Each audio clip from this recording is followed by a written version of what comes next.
You gotta try the psychic cuttlefish. It's a rite of passage. Oh my God. You hear a voice in your head going, please no, please don't drink me.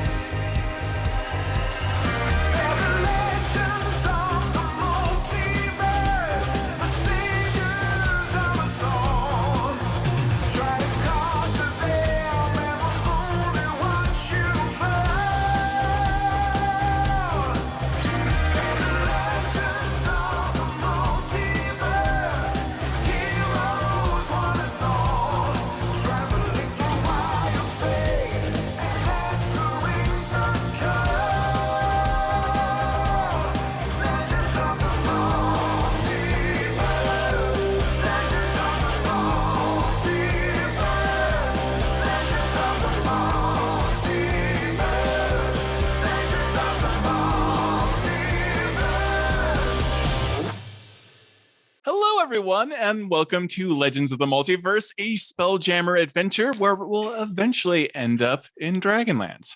But spoiler alert! Right now, spoiler alert! Maybe, I don't know. We have all of these amazing players. One of the most amazing, Brennan. They're all equally amazing. I'm not trying to create a hierarchy of amazing. No, now this is Brennan beginning is infighting, and I love objectively it. better than us. Yeah. No, This is why I don't announce. That's just science. Why I don't announce anything. We have Brennan Mulligan. And I guess from there everyone should introduce themselves. Thank you so much. I'm gonna be dungeon mastering for the beginning of this incredible cast of spell jamming adventurers. I'll go around and say hi to some of our amazing players. I'm gonna go based on my Zoom array. So please introduce yourself, Mr. B. Dave Walters, and tell us your name. It's me. Hi. I appreciate that we're all like tongue-tied and giddy. Like we haven't done this literally hundreds of times. Okay, but that's all right. You guys, you don't speak for us. Yeah, you don't speak for me, B. Dave Walters. Clearly, I don't. Yes, hello. B. Dave Walters. I say words about things. You might find me wherever fine streaming content can be located, including and including on television. I got to say what you've seen now because I'm talking to you from the past, but me further in the past got to announce that Spelljammer was confirmed. So Spelljammer was confirmed. Here we are. Hi-ho Kuroshi is who I will be playing, and I am a blade singer. Oh, that sounded so good. Now I'm going to tell you right now, you get 3. You get 3 per episode. I'm not even going to do it again because I got it that time. It was we're done with good. that. We're done with the sword. Yep. They call him One Shink Walters. Incredible. Moving right along, Gina Darling. Oh, hello. Hi, my name is Gina Darling. This is my second campaign ever. And I am so new to this, and I warned everyone too. I said, hey, listen, if I mess it up, please don't kill me. I am playing Buxy, or you can call me Boxy, and I am a Kender that is also a grave cleric. Hell yeah. Yeah. Incredible. Nailed it. Yes, Awesome. yes. And I just want to say, like, having Aabria here means I'm going to get even more feisty. She enables it. She enables it. Yes. We know that's true. Yeah. Moving right along, Meagan Kenreck. Hey everyone, I'm Meagan Kenreck, and I'll be playing Riddle, a level 5 Autognome Phantom Rogue. And I love making friends, and I'm just like so excited to be here. I'm from a dark and scary place called Ravenloft, where the sun never shines and no one can escape. Yay! Oh my. Someone who experiences 0 of the cosmic dread of space. You're just like, huge improvement. The vibe has much better. Vibe has massively improved. Vibe is good here. Oh, I'm sorry to interrupt, but I totally forgot because I got too excited. Can I plug my stuff too? Like, beat it and be cool. Yeah, plug. Yeah. I am also a host on G4 TV's Attack of the Show, and you can find me on various streaming platforms where I play games terribly. We love it. Moving right along, Deborah Ann Woll. Hello. Hi. Yes, I'm Deborah. I'm an actor on film, TV, and stage, and I do a lot of RPG. I dungeon master and I play, and sometimes for public and sometimes just at home with people I know. And yeah, I'm excited to be here. I'm playing Sunny. Sunny is a bugbear. She's a monk. She's trained really hard, but she's never been out on like a proper adventure. And she's just really excited to be here, you guys. Yeah, this is going to be great. Incredible. And much like myself, our fellow guest player, Aabria Iyengar. Hi. Hi, everyone. I'm Aabria. I do this for a living on the internet. So you could just, I'm not going to keep introducing. Anyway, I'm playing Neba. She's a plasmoid that saw a hot astral elf one time and went, I could do that. So just imagine like a ditto poured into cool rogue armor. That's her whole vibe. Nice. Amazing. Truly, truly amazing. And we'll go back to the top. Todd, give us your character that you're playing. I am playing Torvin. He is a battle master fighter who specializes in magical firearms. And that's Torvin. Hell yes. Okay. We are going, without further ado, to begin playing. Is everyone here ready to venture deep into the stars of the Astral Sea? Yes. Yes. Let's go. Yay. Avast, you travelers of realm space and beyond, deep, wild space and the scintillating stars of the endless astral sea, where gods hold their dominions, and those dominions hold the floating bodies of dead gods. Strange things crawl at the edges of the far realm, and indeed beyond the great wheel of the outer planes, and those prime material worlds that hold endless adventure we know and love so well. There are stranger ports of call still. Welcome to Legends of the Multiverse, a Spelljammer campaign. We begin our story under the scintillating light of endless stars, who gleam in inky blackness as we exit from the Astral Sea and its welcoming silvery haze. The crisp delineation of stars and their corona outline that we are in wild space, airless void that has the horrifying property of slowly but surely depleting the airspace around vessels and travelers here, except for those places large enough to generate their own air. One such place exists, and a smaller such place approaches. Well, place might be generous, for indeed, a ship is both a place but also a thing. We see the prow of the Deciduon, a living ship, its galley massive, the gun deck bristling with cannon. Although the ship may indeed have seen better days. Along the gunwale, chips in the golden paint, and some hasty repairs have clearly been made. The sails aloft, its spell-jamming helm, a massive throne at the aft of the ship, crackling with arcane energy.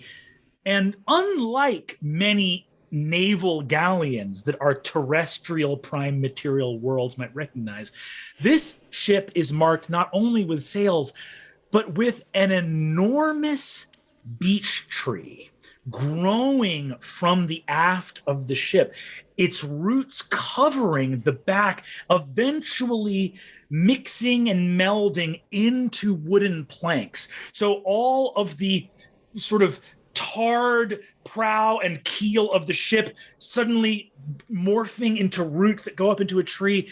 And even this tree, weird enough as it is on the back of a ship, is weirder still as the tree blinks its two massive eyes.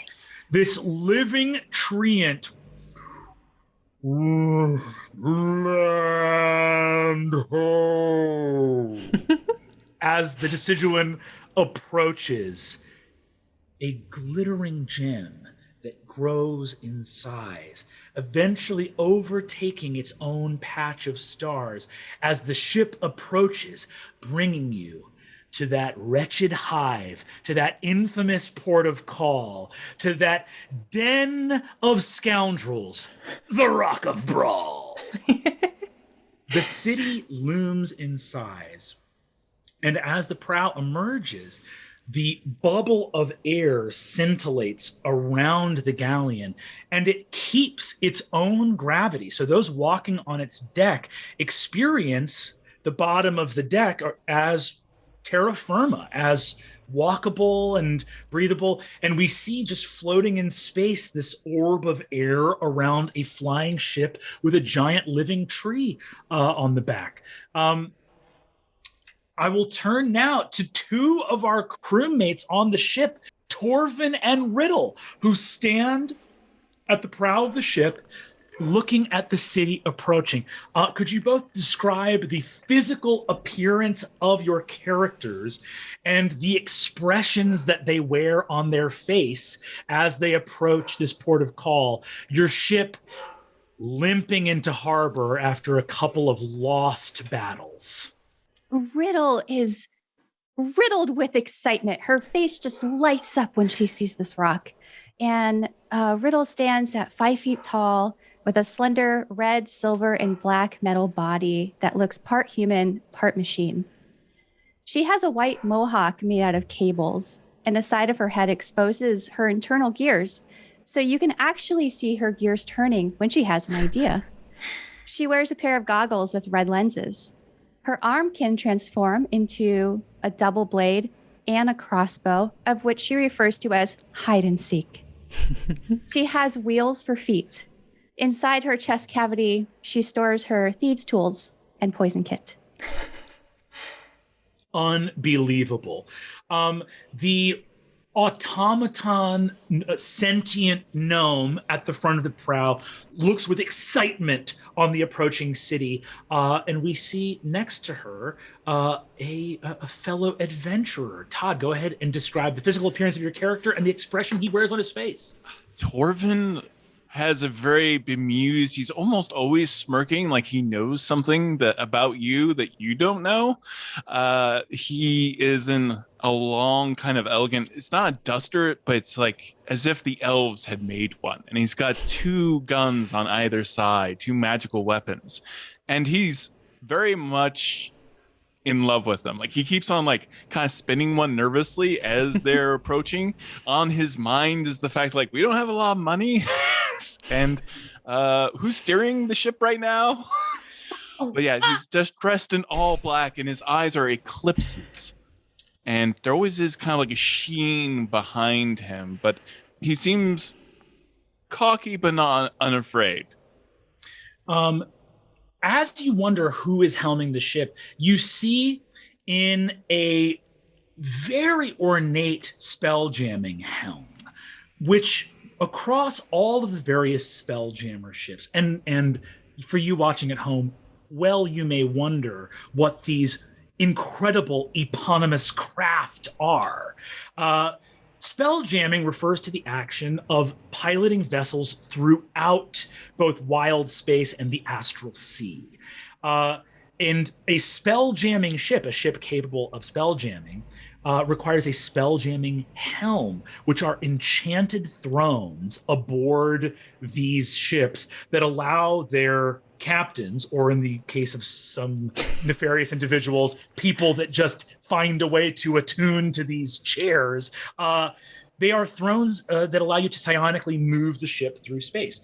This spelljamming helm clearly was crafted with a certain refinement and civil class in mind.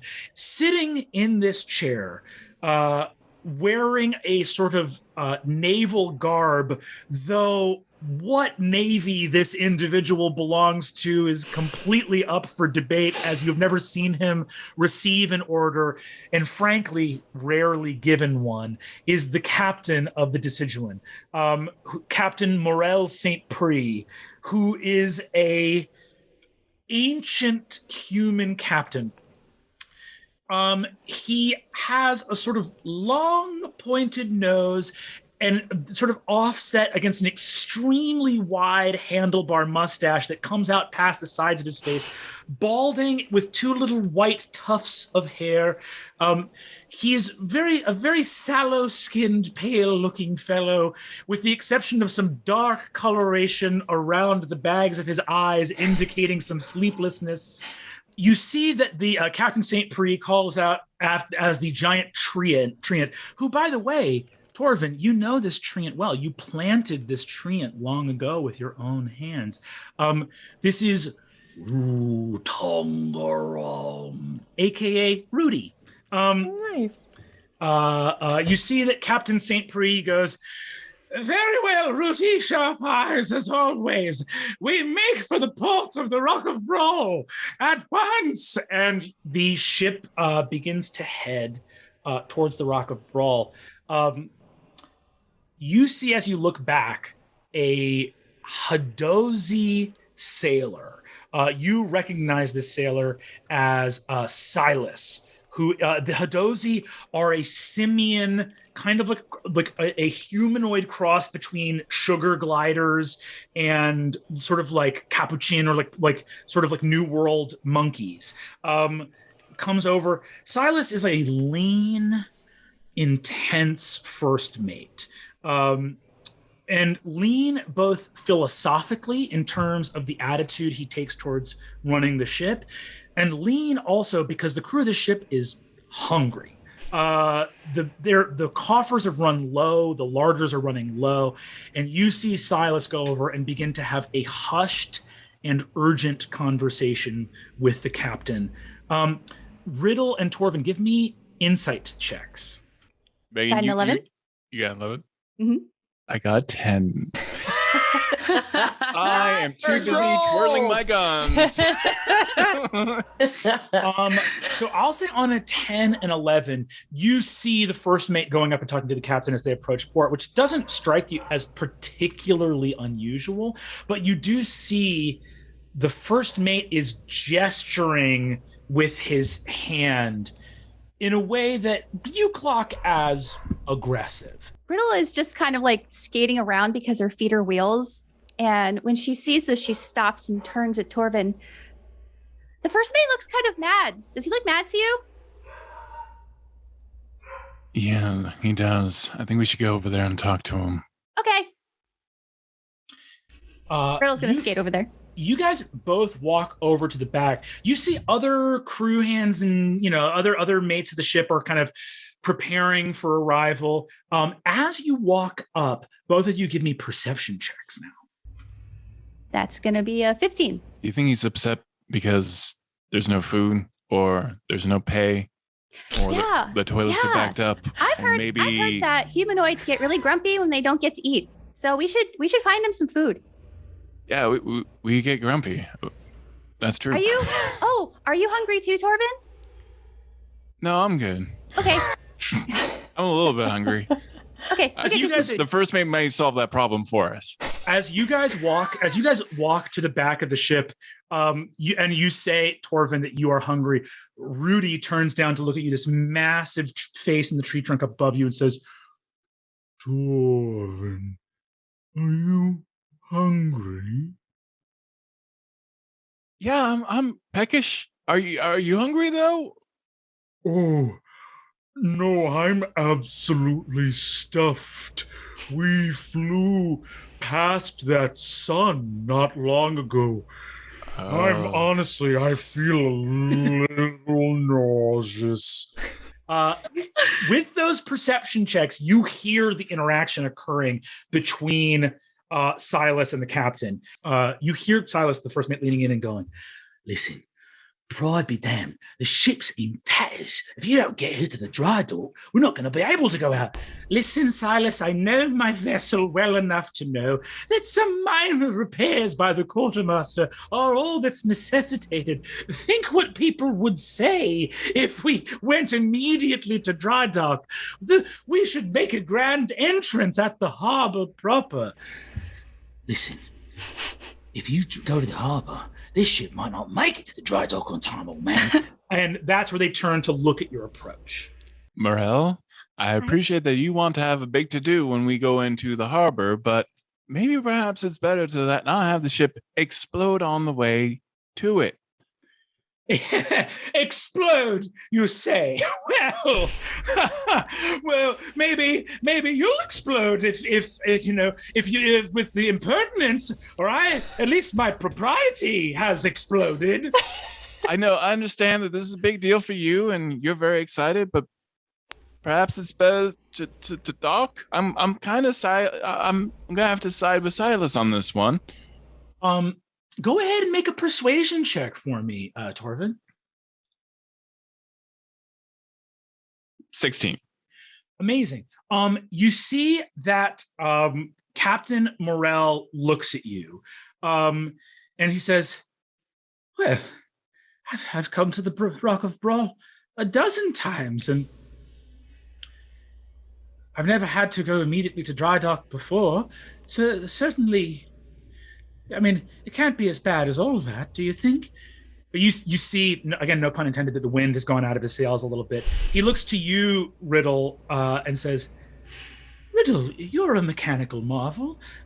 Looking at the state of the ship, you don't think that the decision is altogether that scrapped, as it were? I mean, she certainly has more fight left in her, wouldn't you say?" Oh, yeah. I think that, just a couple of repairs later on would be fine. And, sometimes when people see your flaws, it actually kind of like makes them like you more. So maybe you should just be yourself and let your ship be itself. Okay, so is Riddle here attempting to say that it's okay for Captain Morel to go straight to harbor, or is Riddle agreeing with Torvin and Silas in this moment and saying go to dry dock? I think I'm actually saying that it's okay to the first one. Give me a persuasion check, DC 5.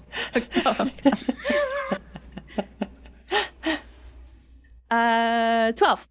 12, incredible. You see, Captain Morel claps and says, "Ha-ha! I knew that I liked you, young Riddle. To you, to Torvin and Silas, nobody likes a party pooper. So maybe next time have a little faith like our young friend Riddle here. I assume you're young, you're a machine. You could be old, I don't know." I'm 6 months old. What? Are we breaking any child labor laws having this crewmate on board? No, I don't think those apply to robots.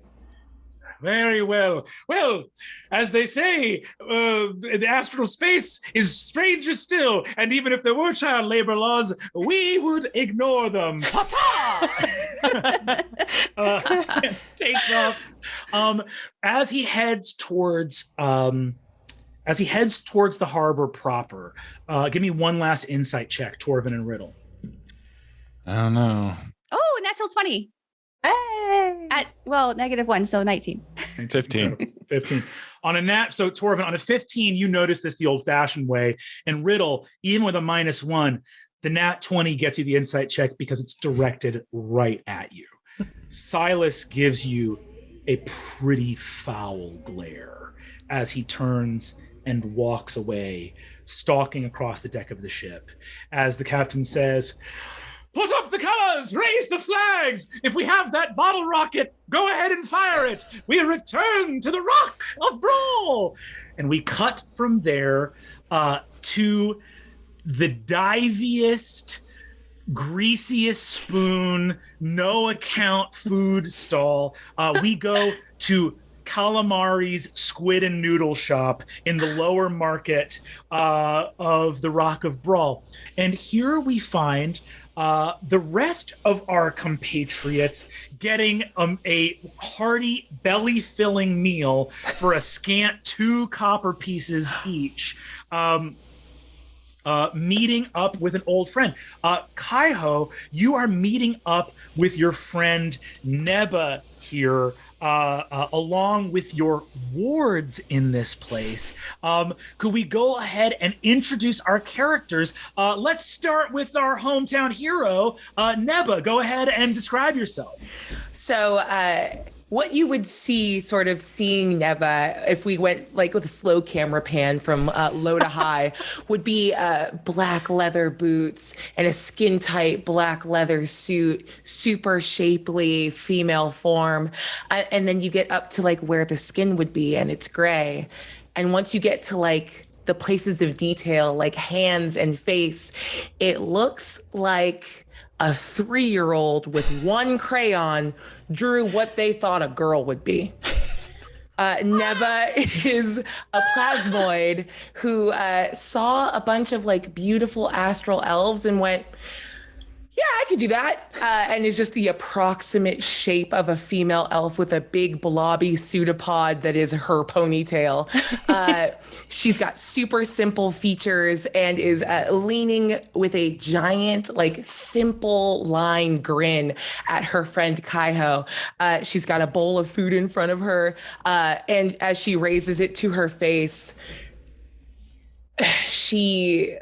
you see her like a look of consternation, even across incredibly simple features. We're talking like a Ditto from Pokemon. Like, I just stopped trying when it got to the face part because that's hard.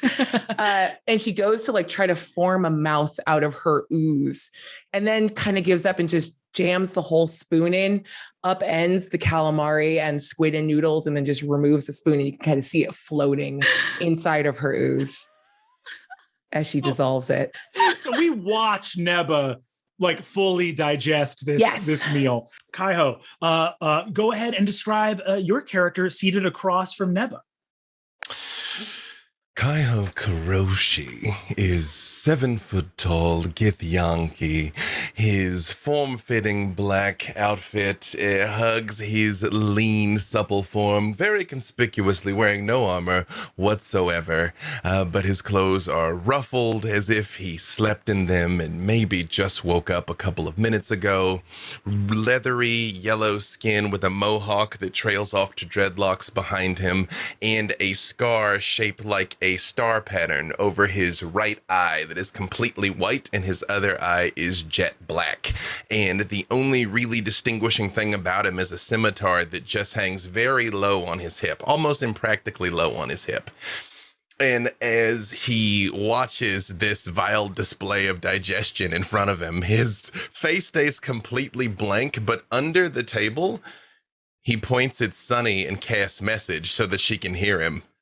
Don't stare, Sunny. She loves doing this to get a reaction. It's fine. Just remember what I told you. It's going to be okay. And then out loud to Neba is like, I think you missed a little. It's fine. Fine. I get it. Just wrong. No, bitch. Okay. Neba, you remember Boxy. This is Sunny. She's part of the crew now. We're just here looking to see if there's some opportunities for people in our line of work. Actually, B-Dave, I can tell you exactly why you're here. I don't know. This B-Dave you were referred to. Kaiho, sitting on the table in between you. And by the way, actually, let me ask, would you guys be, so Calamari's is laid out. Mm-hmm. It's got an inside bar and a bar with about 4 seats at it outside at like a service window. So they're sort of on the sidewalk with like there's a sort of like streamers overhead, some little like pennants and flags across the way and some other carts and stuff. And then there are tables inside. So would you be at the inside bar, the sort of smaller outside service window bar, or at one of the tables indoors? Kaiho would want to be wherever he could see the most, because he's counting on 2 things. He himself is always alert, and he also knows Boxy has a crossbow that rattles when something's wrong. So it's always like scanning and waiting for, So you guys are doing, you guys are doing the locals thing. You're at this little like slim countertop on the outside. So you're not even in the restaurant itself. Like there's just a window open and you guys are getting served out the window. It's very street food. As you guys are here, you see that there's sort of like a bizarre like Umber Hulk thing with like a painted clown's face, so a enormous Fireball. beetle insect monster. This Umber Hulk is dancing as you see there is an astral elf with like a star pattern tattoo over a quarter of their face who has an organ grinder and has a performing Umber Hulk on the corner. There's like this wild sort of street festival vibe here, so it's great. You like this place a lot, Kaiho, because there's a lot of foot traffic, but you're out on the street, so it's the most visibility and difficult terrain for people to get to you. Grease goes a long way in places like this. You know, everybody's problem. Right. So, in between you and Neba, you have a giant, rusted, kind of rotted a treasure chest from your latest job. It is big. It's like only like 3/4 of it can fit on the countertop and the rest kind of protrudes out. It is heavy. You know there's good stuff in there, but like there are no spells that it has responded to. The wood is like petrified and the metal is all rusted, and even spells like knock or open close, stuff like that, has defied any attempt to open this thing. And you've brought it back to the rock to see if Neba can give you any there's a couple libraries here you've been meaning to check up on. But your first, like your oldest and closest pal here in town is Neba. And then so you've come bringing this thing, like, what the hell, if knock is not working, what the hell's going on? Sunny and Boxy, let's go ahead and describe your characters and what you're doing at this like clandestine scoundrels meeting at this squid and noodle shop at the edge of town. Boxy stands at 4 feet tall with giant pigtails on her head. She's blonde, and the tips of the tails are a little bit red. That could have been blood, but she doesn't really like to discuss that very much, you know. She has a bloody apron filled with rusty scalpels, animal parts hanging from her belt, just various different creatures attached to her, and giant boots on. She has rainbow eyes that are very wide. She always has this giant toothy grin on her. She looks a little bit deranged but enthusiastic. As she scans around the room, looking everywhere, she's shoving food in her face. And in her hands, she holds a very ratty bunny, a purple bunny, stuffed bunny with a unicorn horn that looks like she's had it since childhood, and she's patched it up a few times. And she goes, "Oh, Tiny, look at all these people we can make friends with, right, Tiny? Oh, look, Tiny, take a look around." And she holds him above her head, says, "You see anything cool? We're going to take so many things from this. Oh, I can't wait." And she continues to start shoveling food in her mouth, but then pulls a leg out and says, "Oh, no. This might be used for some medicine later." And then she tucks it into her pocket. You tuck your stuff away. And as you tuck the little sort of like bones or animal pieces, you see there is a much older half-elven woman. She has like deep curly ringlets of salt and pepper hair, very beautiful, very wide set now. As a half-elf, older in years, she must be like at least more than 100 years old. She's wearing like a sort of classic tavern maid's gown, but you see a dagger at her side that looks the opposite of ornamental, and you see there is a leather-wrapped cudgel behind the bar, the only damage to which looks like the sort of skulls and bones that it's hit over the years. She leans over to you and says, "You looking for a to-go box?" No thanks, old lady. What did you call me? You're really pretty. I like your knife thing. How attached are you to that thing? Oh my God. Nice save, kid. I'm glad you think I look pretty. How much is it? You want to know how much this cudgel is? Sure. How I'll tell you much something, is kid. it? Most people get it for free.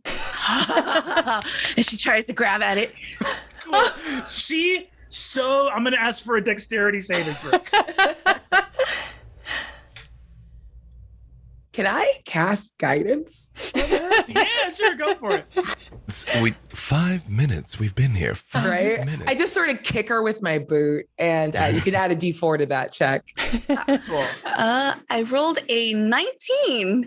Amazing. So you see, as you go to get it, the cudgel comes at you lightning fast, and Neba kicks your chair out from under you, and you drop underneath it, and there's a over the top of you. What is Sunny doing as all this is happening? And go ahead and describe your character, if you'd be so kind, Deborah. So I have an extremely important question, Brennan.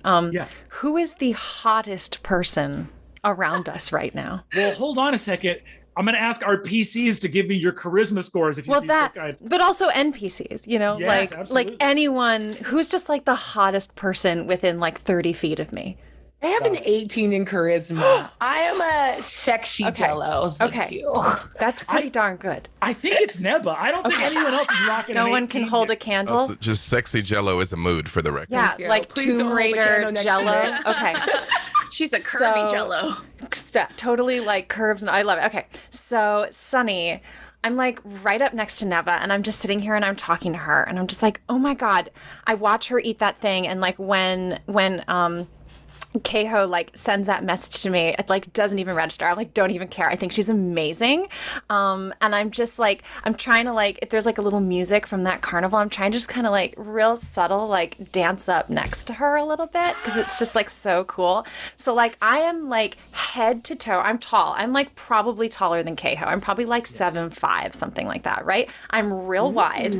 And like amber hair, like brushed to perfection, head to toe. I am currently right now like stroking the hair on my leg, which is like super soft and shimmery. And I'm just like loving the kind of feel of the hair on my leg.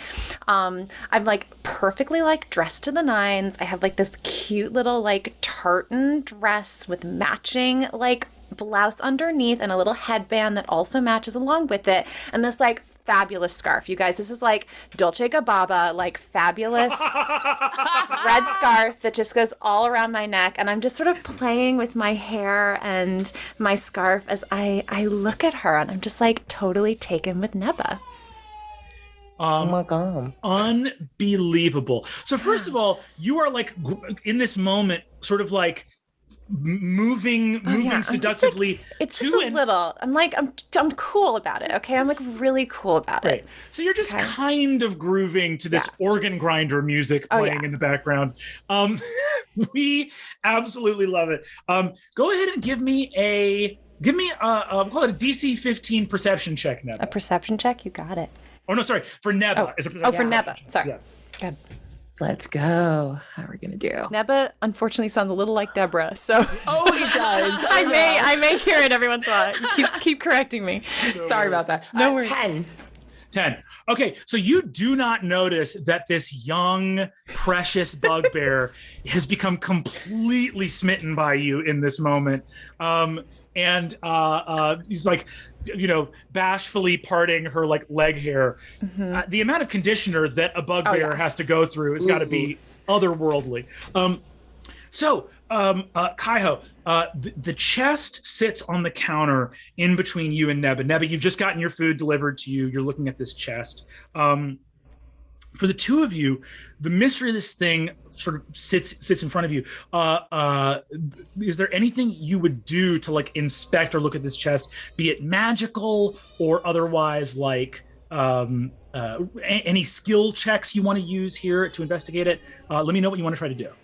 Neba would definitely start off with an Arcana check just to see if it's kind of cursed or buggy before trying to pry into it.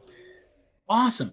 Go ahead and give me an Arcana check with advantage. Kaiho, as you can see that Neba starts inspecting the chest, feel free to add any details about like what you might have tried already or where you got it or anything else like that. Strangest thing. So a couple of weeks back, we get a job, pretty simple, smash and grab, had a bounty in town at the same time. we got this report of this crazy, anomalously beautiful bugbear that was rampaging. And we caught up to Sunny. Turns out her parents were a little awful. They suck. Little bit. I'm so sorry. A lot of it. But didn't want to leave empty-handed, though. So there was one of their storehouses, figure waste not, want not, saw this in the window, thought I'd get it back, hit it with a little bit of knock and open up, of course. It didn't work. Boxy hit it with the blowtorch. Nothing. Nothing never works with my blowtorch. That's weird. A 100% success rate with the blowtorch. So if it has stopped me and her, I thought, who is the single most competent plasmoid I've ever had the pleasure of encountering? And that is you, darling. So here we are. If I can help, because it was my parents, is there anything I might know about the check that would help Neba with her investigations? Go ahead and give me a history check with advantage, Sunny. Would Sunny have tried to physically break it, by the way, when we in all of this? Yeah. So the advantage is a 10. Okay. Yes, I would totally have tried to break it. I think on trying to break it, you would never have gone so hard that you would destroy what was in the chest. And so there was some like manhandling it. It did take a sort of moderate amount of punishment. Without it history is like, a 10. Yeah. It maybe like chipped a little bit. History's a 10. Yeah. So I'm actually going to just message you, Aabria, with the result of the 19. Cool. So you see as Neva starts investigating it, her hands, which are just like little blobby mittens, whatever she focuses on gets more detail as she like focuses on it. And the blobs resolve into fingers as she starts prying around and then realizes and just, Okay. Yes. Question. How much do you think this is worth? So, I mean, metaphorically. Ballpark. No, like metaphorically. I mean, of course I'm going to take care of you. I'm going to cut you in on this.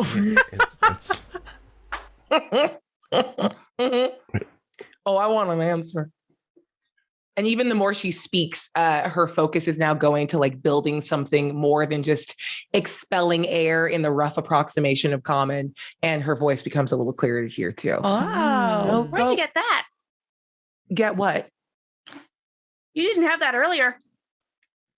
You get what you focus on. Oh. Just like you all focused on catching a dead mimic, because that's what you have here. Yeah, this isn't anything good. This is trash. You've brought me trash. It's so wonderful to see you.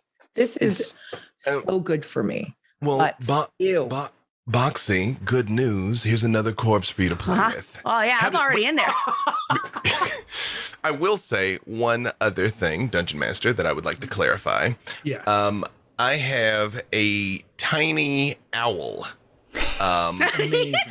How tiny? How tiny, Kaya? Well, relative to you and I, it's like this size. It is the exact same shade of pink as Boxy's hair. It is my familiar name, Gokota, that I kind of have parked outside. That just sort of like literally a pair of eyes outside. Amazing. Give me a perception check for your owl familiar. And for those of you who are unaware, I can consciously choose to see through its eyes if I want to.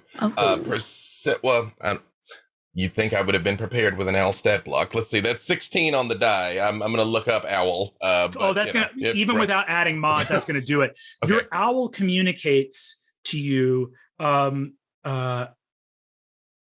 owl communicates back to you that, we can communicate telepathically with your familiar. Again, for those who are not familiar. Your owl communicates back in very simple concepts. Someone running towards you, not a threat. Are you expecting anyone? Someone's headed this direction. Running, but apparently not hostilely. You never. Me? Yes, besides us. As Neba, look at this. For Boxy and Sunny, so you see that Caspia leans over to you, Sunny, and says, Hey there, sweetheart. You got a lovely dress. Look at that. It's like the first day of school over here. Thank you. Yeah, I try to really put together something that looks, really presentable. I think it's important. Is this your first time on the rock? Oh my God, it is. How could you tell? You gotta try the psychic cuttlefish. It's a rite of passage. Oh my God, I love it. Do you have it like in a roll? A roll? Yeah, Normally like sushi or something, like just like a little like mummy on the something. It's supposed to be taken as a shot. And you see she takes a glass bottle filled with a clear, you can see from how it is so unviscous. It's like even more fluid than water. It like splashes around and makes little droplets. It's filled with so many, like half an inch long, semi-translucent, a little hint of bluish translucent with dark black eyes, cuttlefish. Okay. Little squid-like things. She says, "You want a shot?" I'd like to see if I trust her or not. Could I ask an important point of clarification? Oh, yeah. Oops, I rolled the wrong thing. Presumably this is just a strong liquor, but would Kaiho feel like this is going to incapacitate her for a time because I need her sharp? So that will affect my reaction to this. Normally, bringing a young woman for her first time to the rock, you'd be worried about this. Sunny is 7 feet tall. The amount, like Sunny's not going to go down with one psychic cuttlefish shot. Honestly, I hit her with the message and I just say, it's strong stuff, but you're a strong girl. Kaiho, I'm 17, all right? Get off my back. Neva slams down money for a shot for this entire group because she's just cackling that you all brought her a mimic. Yes, but it's... Okay. Yeah. So I just want to know, I just want to see, Sunny in her own little way is I'm really good at seeing people's vulnerabilities. Yeah. And exactly the thing that would make them insecure.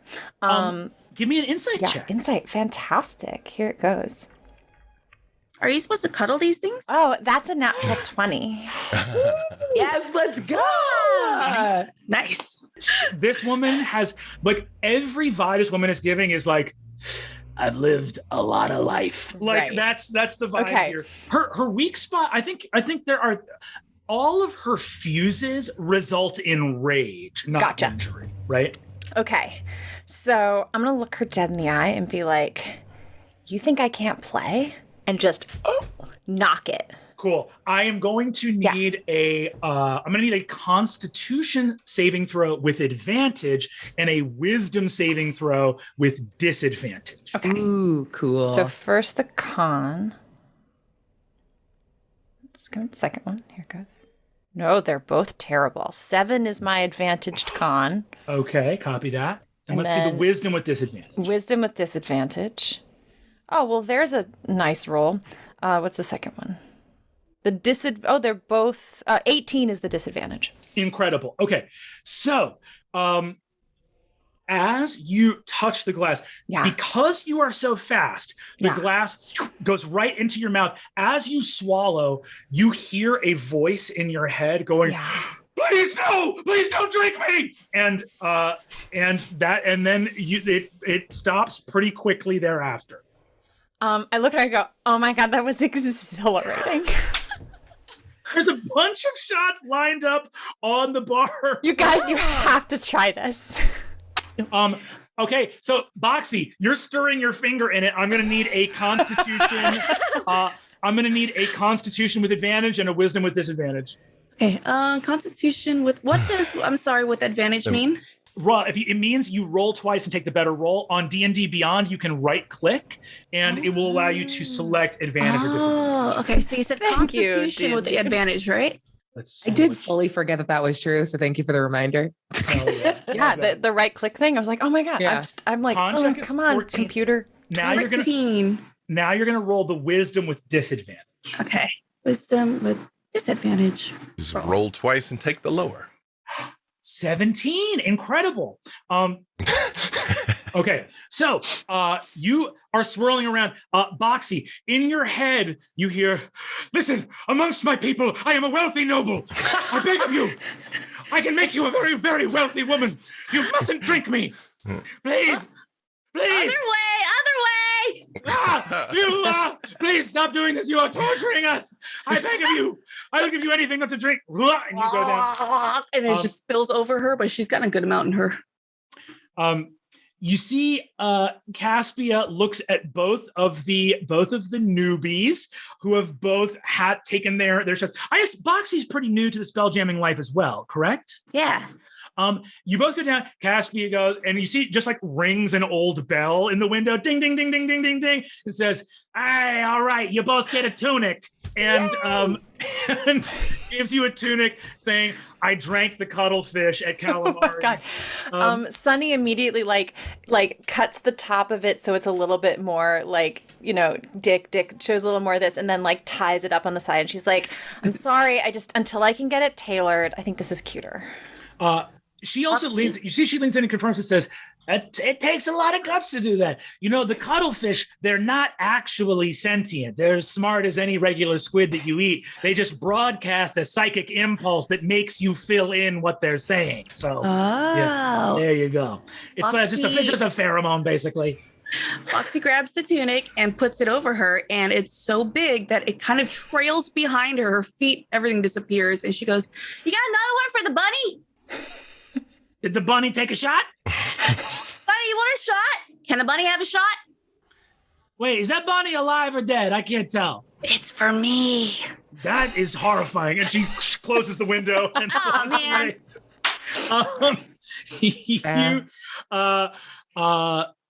The running, Kaiho, you see running through the street with a little like leather helmet with like the long straps with like goggles on the front, like a little aviator's helmet, and a sort of like a cloak that is clearly just like a square of stained yellow fabric tied almost like how little kids tie beach towels around themselves like to be superheroes, is a young Dowar. These are penguin folk. So like waddling quickly through the street is a tiny, even for normally like small sized Dowar, this is a like maybe 2 foot tall Dowar youth runs through the street. You recognize this as a street urchin kid from the neighborhood named Ruspin.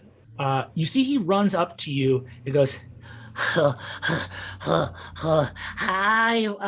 Miss Neba.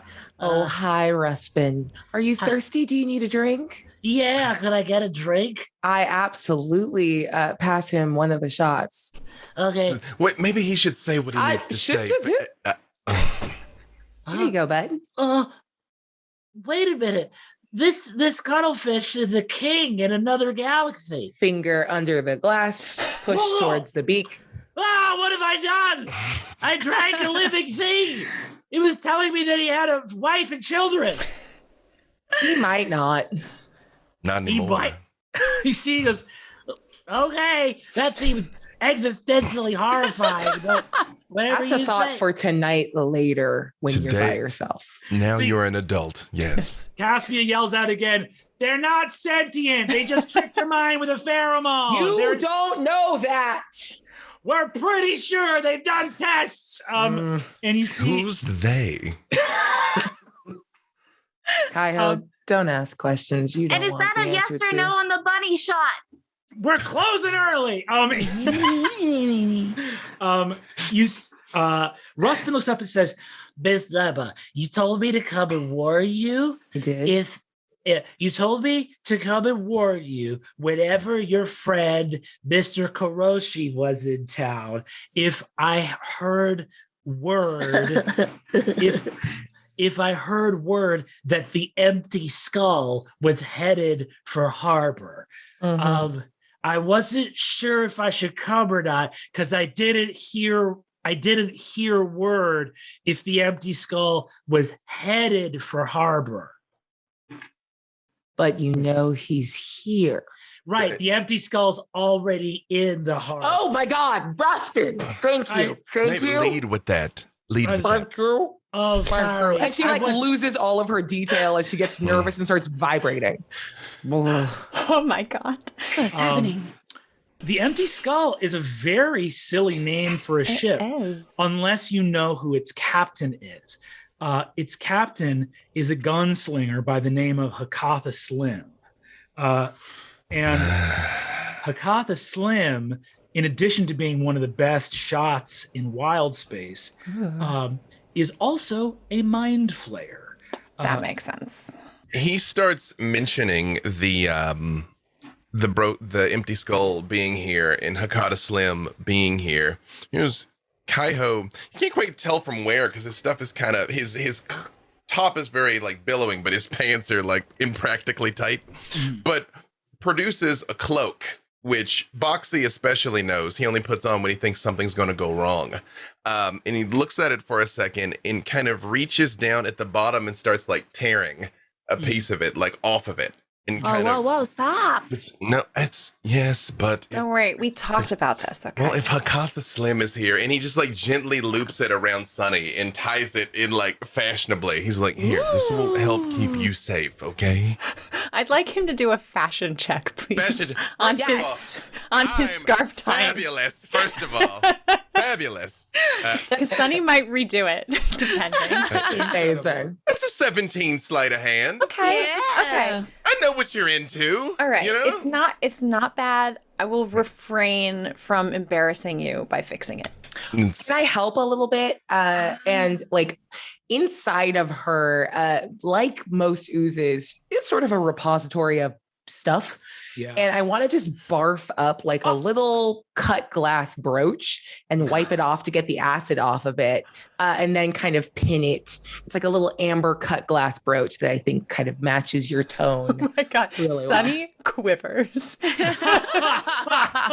Same, girl. Same. It's perfect now. You see, it's like it drapes just like perfectly across her shoulders and down her back. And the old scarf that she was wearing, she takes that off and kind of she'll leave it for was it Kasha? Is that the name of the barkeep? Caspia. Caspia. So I'll leave the my other scarf for Caspia, and be like, oh, I like this one a lot more. Thank you. As this lovely scintillating magical scarf glitters here, and both of you and both Neba and Kaiho dwell on what they must do if in fact the empty skull is not only headed here but has already gotten to harbor, and one Hakatha Slim now prowls the streets. We cut from there to the deck of the Deciduon, which moves into the harbor. As it does so, it docks along the harbor of the Rock of Bral. Long wooden docks with alchemical gem light lanterns hang in inky void, and you see the docks on the plane of gravity where some stairs lead up towards the city and other stairs invert like an MC Escher painting headed towards the underside as gravity, you can stand both on the bottom and the top of the Rock of Bral. You harbor the ship, ropes head out, gangplanks are lowered, and a very meager cargo, maybe a crate and 2 barrels are offloaded onto the dock. It's a few minutes of work, and you hear the bell ring on the deck, mirroring the bell being rung in Calamari's, as Captain St. Pri says, "All crew to the main deck. We shall have our orders before leave is given, and here we are, and here's the very... Oh, you're all here. Everyone's done already. Wow, all right. Our business to attend to here in the Rock of Bral. We look now to find the highest bidder in the market. I believe we should be able to still use the old stall. Payment should have been remitted to see our wares, make it to the great market in the mid-city." You see the first mate speaks up and goes, "Quartermaster, do we have that payment remitted?" You see your quartermaster speaks up and says, "Looks as like we don't. Not enough money to get in the great market. Might have to do with the lower market these days." So the captain says, "Pish posh! Find the reserves!" And a voice growls out from behind the captain, "We ain't got no reserves." The captain looks around and says, "Well, perhaps some of the crew would see fit to take some of their wages and pool them together, that we might not suffer a loss of station to have to sell our wares in the lower market. Obviously, you see the first mate steps forward and says, "Oh, your eminence, fine Captain Morel St. Prix of the Deciduon. We'd be happy to pitch our wages in to preserve the propriety of your vessel. Now, maybe this is a good time in order for us to pull them that we get the 3 weeks of back wages this crew is owed." A stony silence emanates from the crew herein assembled. Some crew members look at this captain with more than hostility in their eyes. Everyone be calm. I understand that now everyone's been paid and cargo's been pretty meager over the months, years that we've been on this ship. And yeah, Morel's not the best captain. I beg your pardon, Torvin. Sometimes he's arrogant and loud. What? I'm as quiet as a dormouse. Church mouse, sorry. And very into himself and his appearances. Hey, Torvin. Doesn't mean I should shoot him. Doesn't mean anyone here should shoot him. Sorry, is that on the table? Well, I don't know. It's back pay past 3 weeks. That's a very long time. And I'm an astral elf. I've been out here for a long time. Like, I don't even know how old I am necessarily, but understand that this is kind of like not so much that you're in control of everybody, but like we are a conglomeration of pirates trying to make do. And when you keep on talking about how important it is for you to seem very glamorous and important, and I'm going to have to say, I really don't care. Your impropriety in this moment, Torvin. Number one, we are privateers of Her Majesty's Astral Navy, not pirates. And number two, Torvin, go ahead and give me a persuasion check with advantage. It's an 8. It's not good. Did you roll with advantage? Oh, with advantage? No, I didn't. Yeah, with advantage. Okay. A 1. Oh. I'm gonna use one of my Bral maneuvers. Cool. That gives me extra persuasion. Ooh, commanding presence. Love it. And that's gonna give me another 4 on top of that. Okay. So you got a 12. 12's not enough to turn the whole crew around. So I'm going to give you what you can try to do here. There's a couple things, like you can, in other words, you can direct this more at the captain to tell him to like shut up and, you know, figure out that you're hurting your own chances. Or you can direct it kind of at the crew at the most murderous impulses of the crew. Like you can dampen, a 12 can't sway everybody, but you can dampen the worst outcomes with a 12. Listen, Captain Morel, I think we all know that, you know, we don't respect you. That would be a lie. But we'd like to respect you in this entire time. And all of us, you know, the whole crew included, we wish you were a better captain. And I think you'd be a great captain on another ship. Absolutely. And I think you know it. I think there's another ship out for you. Look how janky the ship is right now. You know, that's not on you. You maybe deserve something more grand and austere. And I should probably be captain at this point. Let's face it, because things aren't really working out. Like we just took an entire haul of a barrel, and not very great things in that barrel either. The crew seems upset. So it seems to me that it's either I shoot you or get off the ship and just kind of relinquish, you know, your command, because I think one way or the other that's going to happen. And so really, I think, you know, I wish you best on your future endeavors, because I think you have nothing but great things ahead of you. I think we both agree. None of them involve me go and shooty good on you. So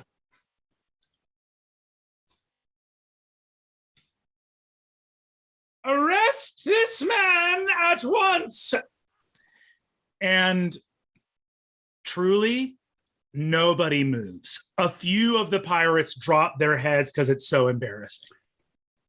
It's like, oh no. Huh. So you will all refuse a direct order. All of you are under arrest. Everyone, put yourselves in the brig at once. Riddle starts making her way down to the brig. up. Riddle, back up. Riddle, reverse the wheels.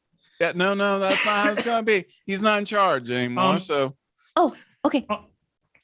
You see Silas, the first mate, points to the captain and says, "Grab him."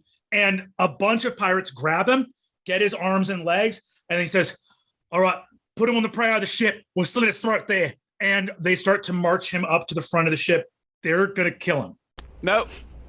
Easy. I know we want to like kill him and as tasty as he looks and everything, but we are starting a new venture all together, and this is a venture of like cooperation and you see, Silas turns around and says, "Who are you talking to, Torvin? You think you're gonna be the captain? Just because you're the oldest? Listen, grandfather, you may apply to that tree, but I'll fucking put you in the ground to feed it." Oops, I think that's gonna be you then. That's a good idea. So I shoot him. Hell yeah. Go ahead and make an attack roll. Just going to take this out. All right. I've waited my entire life for this moment. Here we go. First one's a 14. Does it hit? 14 hits, correct. Okay. It's going to do 7 points of damage. 7 points of damage, done. Yep. Deal. You're firing with your pistol? Yeah, I'm going to do my second. Oh, can I do my second attack or? Yeah, go for it. Absolutely. Okay. Effectively, this is the surprise round, and then we'll roll initiative. Okay, 18. 18 hits as well. And I am going to use my pushing attack. Hell yeah. So I'm going to do another 8 points of damage plus the damage from the pushing attack, 8, 9, 10, 11, 12, 13 points of damage. And he needs to make a strength saving throw or be pushed 15 feet back. What's the DC on that?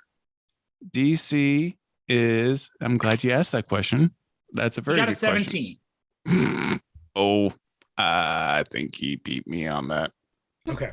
Yeah. So you do the damage, 20 points of damage in your attack. Now we're going to roll initiative. And Riddle, I'm going to need you to roll initiative as well. Okay. Yay. So just so I'm clear, so he's pushed by your bullet? Yep. Oh my God. That's an intense. And I couldn't action surge there, correct? There was no action surge? You can action surge on the first round of combat if you want to keep going. Oh, not during surprise. I wasn't sure if I could do that on surprise. Surprise, you can. You pulled a gun on him, and it's surprise is a normal round of combat. It's just that he is under the surprised condition. So you can absolutely action surge if you would like. I am action surging because this is going to get finished real quick. Hell yeah, let's go. I am going to go burn another one, and I'm going to do he's not looking, by the way, he's not looking bloodied yet. He's definitely injured, but he is not looking bloodied. All right, does a 18 hit? 18 hits. And I'm doing distracting strike, and I'm going to give the next person advantage, and I'm rolling my damage, 10 points of damage, and the next person who attacks him gets advantage. And now I'm going to forego my next attack, use commander strike, burn my bonus action, and give Riddle a chance to make an attack. Ooh, all right, Riddle. Riddle. So, Riddle, first of all, it is you get this commander strike. You may make an attack. Do you want to fire on or attack Silas, the first mate, who has given the order to kill the captain. Yes. Hell yeah, And, go for it. Riddle's gonna look at Torvin and say, Torvin, is it time to play hide and seek? Yeah, he's a bad man. So you're just go stab him until he's nice. Okay. I'm gonna roll to hit, and that's a 15. 15 hits. All right. And with my crossbow, I do 8 points of damage. And then for my sneak attack, I do 12 points of damage. And then you get a D8 for my commander strike. Ooh. I'll roll that. And Yes. it's 1. Hey, I'll take it. Riddle, what does it look like as you end this pirate's life? Oh, so Riddle kind of rolls around in a circle, and as she stops, she holds up her crossbow and shoots a bolt. And as it goes through the chest, she shoots another shot for her sneak attack, and that goes right through the forehead and back through the back of the head. Oh my God. Boom. Silas falls to the ground, leaving the crossbow still quivering in the hand of Riddle. There is quiet everywhere. Riddle, go ahead and make an intimidate check. You may roll this with advantage, and you may add the D8 from Torvin's Battlemaster ability to the intimidate. 21. 21, incredible. You see the body hits. Riddle, you announced that all the crew puts their weapons away. Captain St. Pre still has like a gag in his mouth. Even St. Pre looks like he might not be safe though, so he's also playing it cool. It's like this is a very charged situation, but you know, and you see another one of the pirates speaks up and goes, "All right, have it your way, Torvin. You want to be captain? You straighten that out with Captain St. Pre. It's your business. Have it your way. We're taking the cargo. We're going to go to the lower market. We're going to sell it, split it between the crew. Captain Morel can eat nuts for all I care. You'll get paid your share. We're done. I'm not working on this ship another day."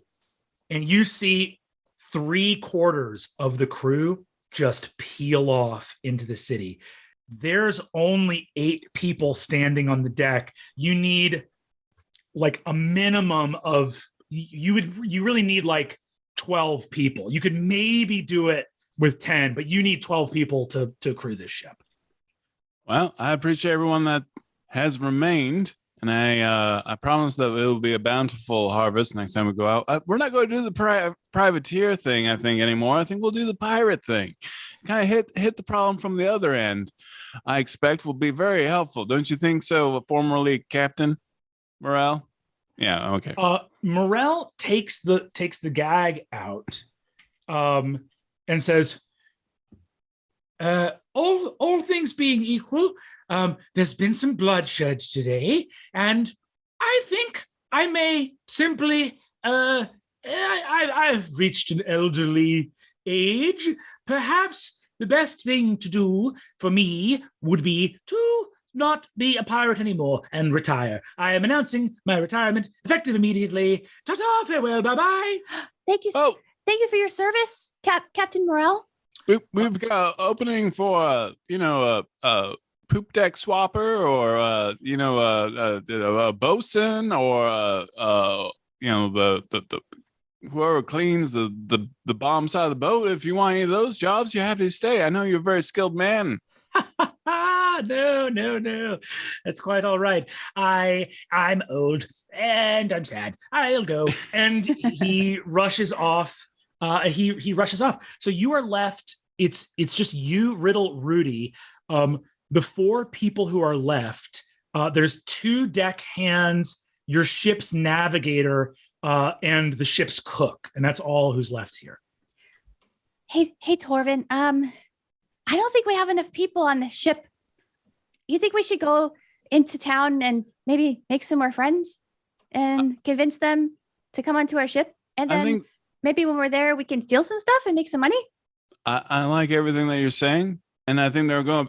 This first off, this rock is fantastic. There are all kinds of like amazing, wonderful people that are more direct about things. This is one of my favorite places to go. I even have a farm on the other side of it. It's a modest gelatinous cube farm. You know, sometimes you have to get rid of a body here and there, but yeah, I hope to retire on it one day. You have a gelatinous cube farm? Yeah, I have a gelatinous cube. That's so farm. rad. Yeah, it's excellent. It's very easy to keep them all in line because the cube shape. So you know exactly how much space you need on the farm. So and you know, once in a while, neighbors like, hey, I got this accidental body situation happening. I'm like, oh, that's okay. We'll take care of that. All right, everyone who's on the ship, I'm captain and stuff. Don't steal it because the treant's on my side and you don't want him to break you. I'll destroy you if you try to steal the ship.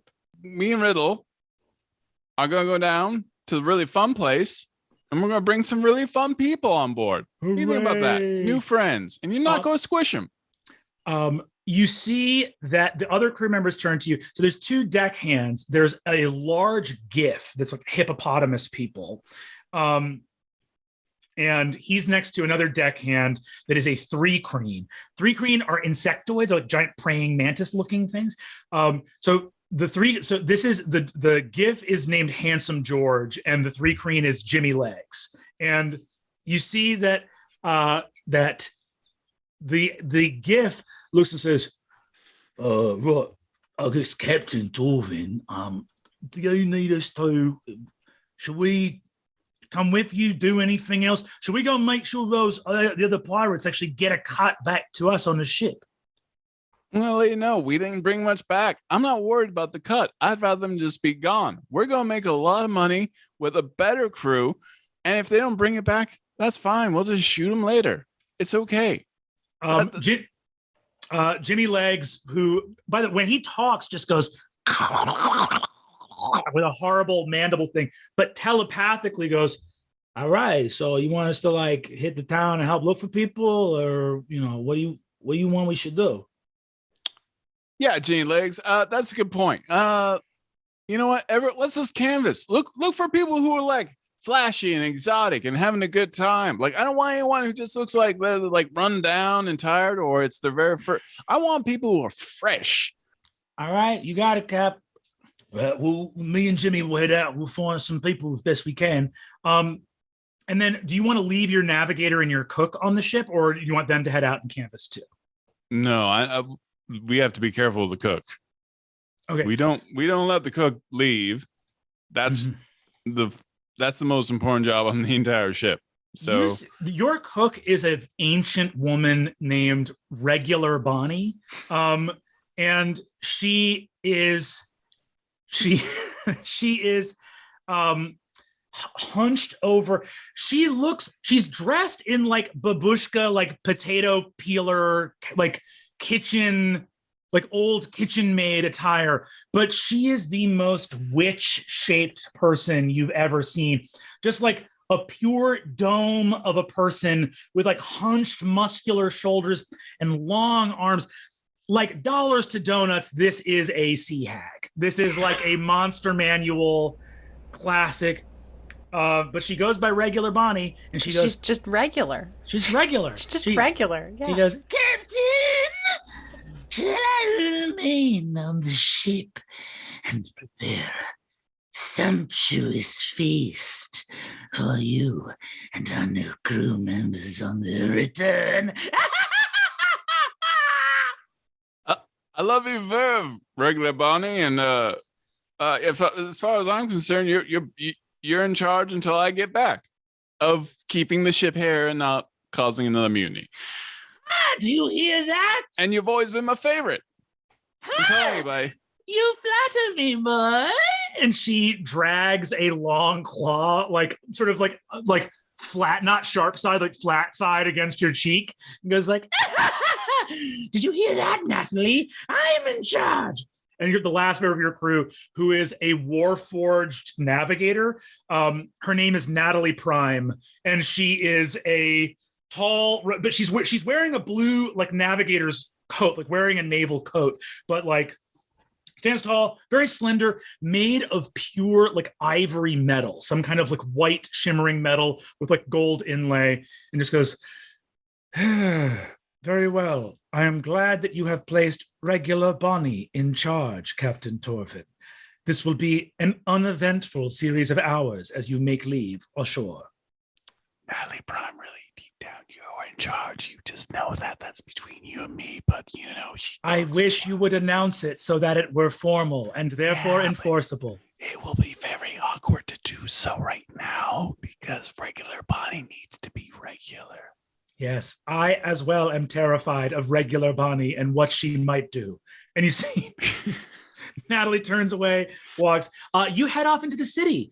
That's all for this episode of Legends of the Multiverse. Yay!